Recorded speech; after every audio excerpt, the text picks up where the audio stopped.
여러분 안녕하세요. 도광록 목사입니다. 오늘 추수감사 주일의 복된 날이었는데 오늘 정말 행복한 것은 예배하는 가운데 이렇게 하늘에서 왠지 이렇게 만나가 내리는 것 같은 그런 좀 은혜가 있었고요. 저도 설교를 하면서 제가 이제 20살부터 이제 사역을 시작했다 이렇게 말씀을 드렸는데 30년 이상 이렇게 말씀을 전하면서 올해 왠지 2020년은 말씀을 전할 때마다 이게 마음에서 이렇게 막 떨림이 있습니다. 그래서 저도 굉장히 사실 이렇게 저의 감정을 억누르면서 좀 이렇게 절제하면서 말씀을 전하는 경우가 많았는데 오늘 특별히 이 추수감사 주일에 더 그런 제 안에 떨림이 좀 많았었다. 어떻게 우리 성도님들 오늘 은혜 많이 받으셨습니까? 예, 오늘 예배에 나오지 못한 가정에서 예배한 성도님들도 이 영상 셀 모임을 통해서 다시 여러분들의 은혜가 회복되시기를 축복하고요. 이제 추수감사주일 정말 오늘 감사한 것이 있는데 뭐냐면 새 가족들이 이렇게 등록을 한 거예요. 1년 동안 요즘은 전도가 참 어려운 시대 아닙니까? 그런데 두 분이 2부, 3부에 나오셔서 등록을 하셨고 또 1년 가까이 1년 만에 나오신 분이 한 2분 계셨고 이렇게 방문하는 분들도 한 3분 정도 이렇게 오늘 계셨습니다. 하나님께서 저는 기뻐하시기 때문에 영혼을 보내주신다 이렇게 생각하거든요. 그래서 늘 그러한 그 비밀, 하는 영혼을 보내주시는 비밀을 저 나름대로 이렇게 깨달은 게 있는데 이 교회에 오늘 보냈을 때 그 사람이 구원받는다, 또 하나님 백성 된다라는 하나님의 마음이 드시면 그 교회에 새 가족을 보내주신다. 늘 그런 마음을 제가 가지고 목회를 합니다. 그래서 오늘 말씀을 전할 때도 예배 인도할 때도 그런 마음 오직 거기에 이제 집중해서 말씀을 전하기도 했습니다만 오늘 이렇게 우리 교회에 이렇게 안으로 밖으로 이렇게 풍성한 선물을 주신 주 하나님을 찬양하고요. 그리 아니하실지라도 그렇지 않고 성도들이 많이 못 나왔다, 또 뭐 새 가족이 없었다. 그럼에도 불구하고 사실은 감사하는 것이 마땅하죠. 하나님께서 불쌍히 여기셔서 감사할 수 있도록 허락해 주신 것 너무 감사하고 또 그런 것들을 보고 느끼게 해주신 것에 대해서도 진심으로 감사하는 그런 주일이었습니다. 지금 이제 제 뒤에 보이는 모습은 우리 교회 추수감사 주일에 이제 꾸며놓은 여러분 이렇게 과일도 있고요. 여기는 쌀도 있고 저 옆에 카메라 한번 잠깐 돌려볼 수 있을까요? 예, 강단에 꽃꽂이도 이렇게 예쁘게 이렇게 아마 지금 우리 카메라로 이렇게 보여드리고 있죠. 다시 이렇게 돌려주시고 위에 이제 그 강단에 현수막도 굉장히 예쁩니다. 현수막 좀 보여주실까요? 네, 조금 보여주시고요. 여기 추수감사의 우리 교회 풍경입니다. 그리고 이 뒤에 여러분 그 추수감사라고 글씨가 써 있죠. 그거를 받치고 있는 게 라면인데 이제 라면도 우리가 이웃에게 이번 주 금요일에 100상자 정도. 제가 왜 포기라 그러냐면 금요일 토요일에 김장이 있어요. 근데 금요일 하니까 김장 생각이 나가지고 포기를 했는데 100상자 정도 이렇게 이웃에게 나누는 그런 은혜의 시간도 가지려고 합니다. 자, 오늘 영상으로 모이는 셀 모임 시작하면서 찬송가 589장 넓은들의 익은 곡식 추수감사의 찬양 함께 드리고 다시 뵙겠습니다.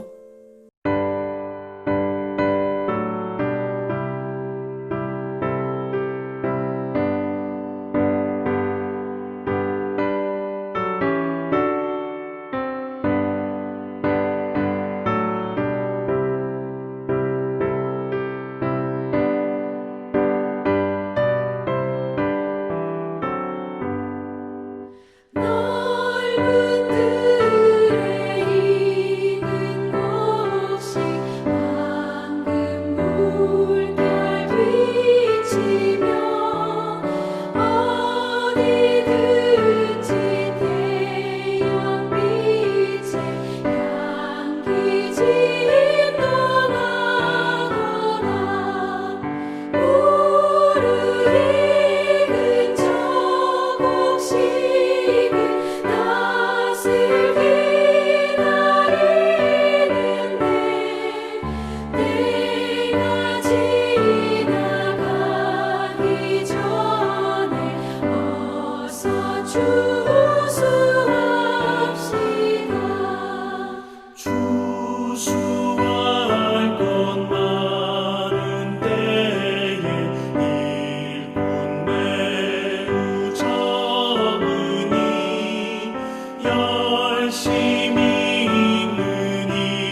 아멘.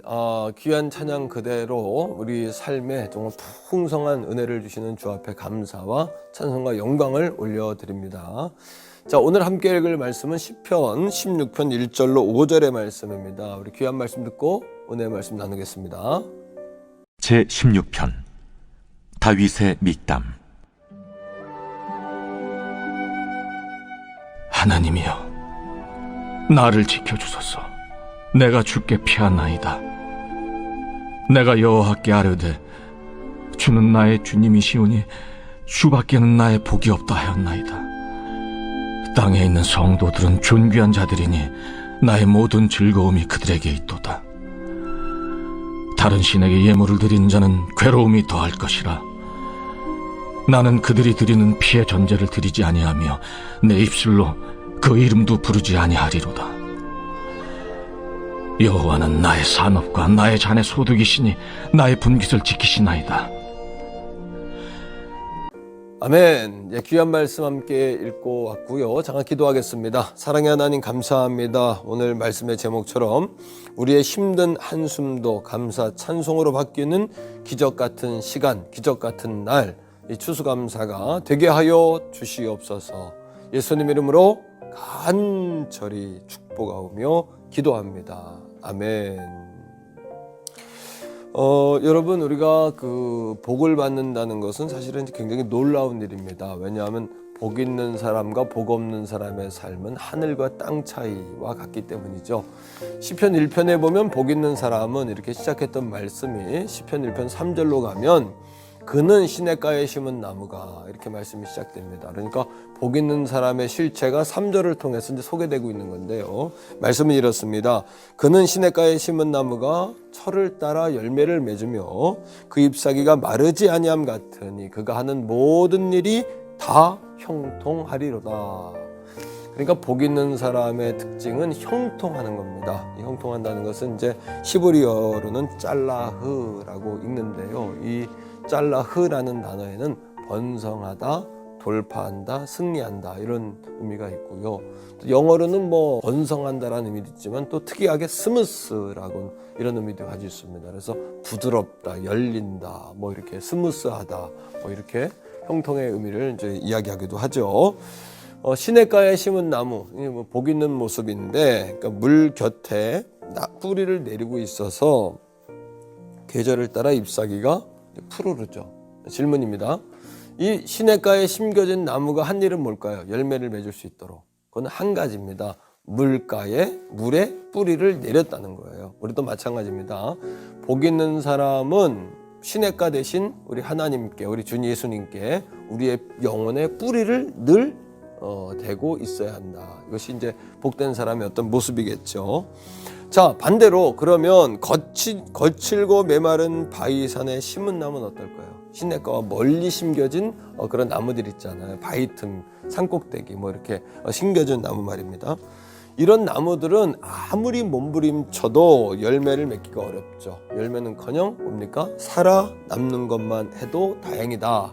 이런 생각을 하게 되는데 그들의 모습은 꾸불꾸불 비틀어져 있고 꼬여 있고 이렇게 상처받은 모습과 같이 이제 그들이 좀 특이하고 흉측한 좀 그런 모습들을 띠고 있지 않습니까? 이것이 바로 복이 없는 사람의 여러분 특징입니다. 그러니까 복을 받는다는 건 너무나 중요하죠. 일찍이 힘든 한숨 속에서 감사의 찬송으로 바뀌는 기적을 경험했던 다윗은 오늘 본문 2절에서 이렇게 이야기합니다. 내가 주께 아뢰되 주는 나의 주님이시오니 주 밖에는 나의 복이 없습니다. 주님 밖에는 내 복이 없다는 얘기죠. 이 말은 주님 밖에는 내 소망이 없습니다. 주님이 없으면 나에게 행복이 없습니다. 주님이 없다면 내게는 아무 의미가 없습니다. 이런 얘기죠. 바꿔 이야기합시다. 소망이 없다면 주님이 안 계시는 거예요. 행복이 없다면 주님이 안 계시는 겁니다. 믿음이 안 생긴다면 주님이 우리 가운데 계시지 않는다라는 거죠. 자, 그러하기에 우리에게 주님이 계신다라는 그 사실은 정말 다행이죠. 주님이 우리의 아버지가 되셔서 하나님이 우리 아버지가 되신다는 사실은 정말 다행인 겁니다. 자, 오늘 시편 16편 1절 위에 제목을 보면 다윗의 믹담시다 이렇게 나와 있는데, 믹담이라는 얘기는 뭐냐 하면 다윗이 고난 가운데 있을 때 호소했다 이런 얘기예요. 또 호소하는 가운데 하나님의 도우심을 입었다. 그래서 이 믹담이라는 뜻은 호소했다, 황금시다 이런 의미를 가지고 있습니다. 그 다윗의 상황이 너무 위급했다라는 것을 좀 말해 주는 거겠죠. 1절에도 보니까 하나님이여 나를 지켜주소서 내가 죽게 피하나이다 이렇게 이야기해요. 그러니까 피할 수밖에 없는 상황, 이런 상황에 다윗이 처해 있었다는 거죠. 아마 사울 왕으로부터 도망치면서 또 백성들이 그에게 등을 돌리고 아무도 보이지 않고 아무도 내 소리를 들어주지 않는 답답하고 절실한 상황, 이것이 바로 이제 다윗의 상황이었겠죠. 그러나 그때 아무도 보이지 않을 때 더 크게 보이시는 분이 계세요. 그분이 누굴까요? 자, 1절 2절의 말씀을 다시 한번 봅니다. 하나님이여, 다윗은 하나님이여 라고 부르며 시작하죠. 바로 하나님이시죠. 바로 그겁니다, 여러분. 하나님이 우리의 소망입니다. 다윗은 그러하기에 깊은 한숨, 힘든 한숨 가운데도 날마다 다시 일어설 수 있는 인생을 살았다는 겁니다. 이것이 우리가 사는 법이에요. 하나님을 다시 기억하는 것. 이것이 바로 추수감사의 정신입니다. 감사할 것이 없죠. 감사하기 힘들죠. 하지만 왜 주님이 우리에게 추수감사를 지키라고 하신지 아십니까? 신명기 16장 15절 말씀인데, 이 말씀에는 두 가지 명령, 한 가지 약속이 들어있어요. 자, 말씀을 읽습니다. 네 하나님 여호와께서 택하신 곳에서, 자, 첫째는 하나님의 명령입니다. 절기를 지키되 이 장소에서 지키라는 거예요. 여호와께서 택하신 곳, 거기가 어디입니까? 하나님의 성소가 있고 법궤가 있는 성전 말입니다. 성전 또는 성막 말입니다. 또는 실로에 법궤가 있었던 실로와 예루살렘 성을 이야기하는 거겠죠. 오늘도 우리가 기억할 것은 장소가 마음가짐을 바꾸고요, 장소가 태도를 다르게 합니다. 그러하게 하나님은 세상과 단절하고 하나님 만나는 장소로 나오라라고 명령하시는 거죠. 자, 뿐만 아닙니다. 15절에 너는 일주일 동안 내 하나님 여호와 앞에서, 하나님 여호와 앞에서, 장소입니다. 장소. 두 번째, 그러면 어떻게 지켜야 될까요? 자, 말씀은 이렇게 이야기합니다. 절기를 지키고, 이 절기를 지키라는 거예요. 하나님을 기억하라는 겁니다. 어려움 가운데도 여기까지 인도하셨고 우리의 소망이요 꿈과 미래가 되시는 하나님을 기억하라. 이게 절기를 지키는 방법입니다. 또 한 가지 방법이 있습니다. 내 하나님 여호와께서 내 모든 소출과 내 손으로 행한 모든 일에 복 주실 것이니 너는 온전히 즐거워할지니라. 즐거워하라. 그건 뭐예요? 감사하라, 찬송하라, 예배하라, 이런 의미를 다 가지고 있는 거죠. 오늘 주신 약속의 말씀처럼 장소를 구별하십시오. 두 번째, 하나님께 온전한 마음으로 감사, 찬송, 예배를 드리십시오. 자, 그럴 때 하나님이 주시는 것이 있어요. 약속입니다. 그게 뭘까요? 내 손으로 행한 모든 일을 복 주실 것이다. 이상하지 않습니까? 복 주신다, 복 주셨다, 이게 아니라 하나님은 오히려 절기를 지켜야 될 목적에 대하여 앞으로 복을 보장해 준다, 복을 약속해 준다. 그러니까 오늘의 감사 없이는 내일의 추수가 없다. 올해 2020년에 추수감사가 없이는 2021년에 추수감사가 없다는 사실을 알고 약속의 말씀을 지키는 저와 여러분 될 수 있기를 간절히 축복합니다. 자, 그러면 어떻게 하나님을 우리가 믿을 수 있겠냐라는 거예요. 이런 믿음을 어떻게 가질 수 있을까요? 자, 이런 겁니다. 시각을 분별하자. 시각이 달라져야 된다. 없는 것만 자꾸 보지 마시고요, 우리에게 남은 것이 무엇인지 봐야죠. 자, 다윗은 2절에서 이렇게 이야기합니다. 주님밖에 내 복이 없습니다. 그 전에 주는 나의 주님이십니다, 이렇게 이야기해요. 주는 나의 주님이시기에 주밖에 내 복이 없습니다, 이런 거거든요. 뒤가 강조되는 것이 아니라 앞이 강조되는 겁니다. 사실은 아버지 하나님이 나의 아도나이십니다, 절대적인 하나님이십니다, 이런 뜻이거든요. 그러니까 여러분, 그런 믿음을 다윗이 가지고 있었기 때문에 8절 말씀 가운데 이렇게 이야기합니다. 뭐라고요? 8절에 내가 여호와를 항상 내 앞에 모심이요. 그러니까 다윗은 항상 하나님을 모시고 살았어요. 그래서 시냇가에 심기운 나무 같은 삶을 살았고, 그러니까 말씀 속에서 그렇게 고백하는 거죠. 포도나무 가지 같은 삶을 살았고, 내가 주님 안에, 주님이 내 안에, 말씀으로 내 안에 계시는 그런 주님과 하나 되어지는, 동행하는, 날마다 주님을 앞에 모시고 살고.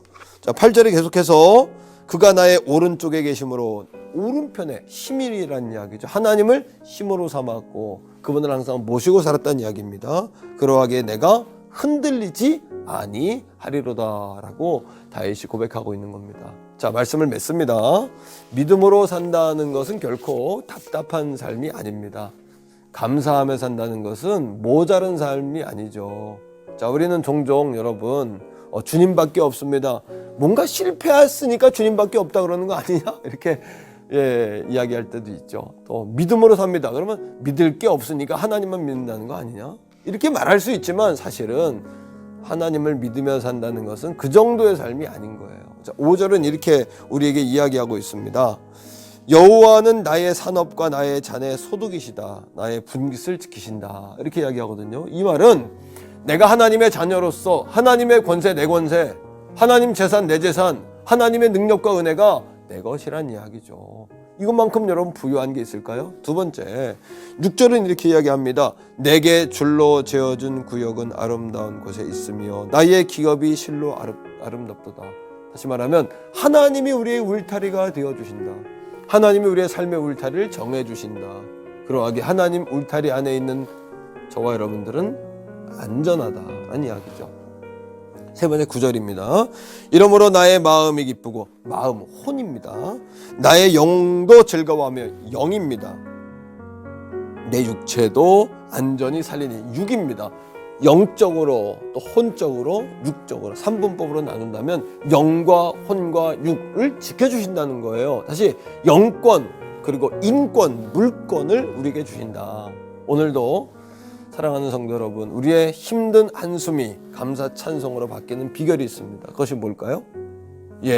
하나님을 내 주님으로 삼는 것이죠. 또 하나는요, 그분밖에는 내게 복이 없음을 믿고 날마다 고백하는 우리가 되는 겁니다. 마지막은요, 그분을 내 앞에 모시고 시냇가에 심기운 나무처럼 우리가 살아가는 길입니다. 기도하겠습니다. 사랑의 아버지 하나님, 감사합니다. 오늘 영상 셀 모임을 통해서 가정에서, 직장에서, 또 성전에서 여러분들 우리가 예배할 때 하나님께 영광되게 하시고 복되게 하시고 이 말씀이 일주일 삶 가운데 만나가 되게 하여 주시옵소서. 예수님 이름으로 간절히 축복하오며 기도합니다. 아멘.